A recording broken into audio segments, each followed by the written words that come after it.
préfère de Gijón, c'est la proximité de la mer. Et c'est une ville festive,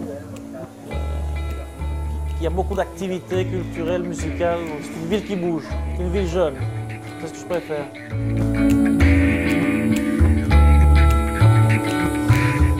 La grande différence, c'est qu'en Belgique, on utilise du beurre et ici, c'est de l'huile d'olive. En général, la cuisine asturienne est beaucoup plus saine. C'est une cuisine plus du terroir, plus authentique, plus familiale. C'est une cuisine qui, je crois, en Belgique, est en train de se perdre. La variété est immense, donc c'est difficile de recommander un poisson en particulier ou un fruit de mer. Mais en général, les araignées de mer, les couteaux, le poisson, la lotte.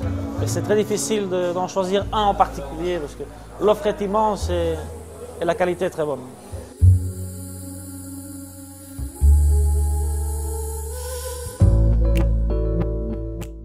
J'étais déjà un amateur de fromage belge et français, et maintenant je suis un amateur aussi de fromage asturien. Il y a une grande variété comme on peut voir ici, mais si je devais en choisir un, je prendrais l'Afogal Pitu pour sa texture, pour son goût et pour son nom aussi. Mais ne me demande pas de traduire ce que ça veut dire en espagnol, mais je garderai l'Afogal Pitu.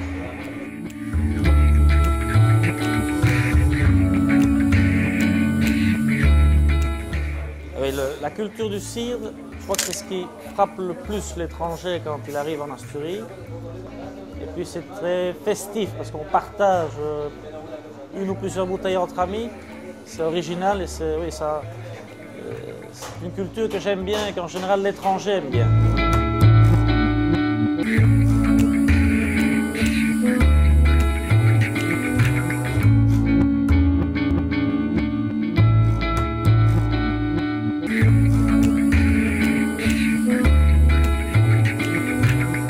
Alors voici la boisson typique des Asturies, le cidre.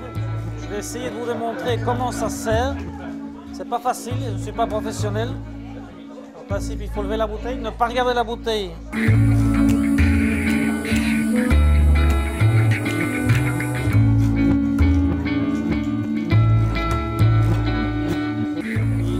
ça se boit en un coup.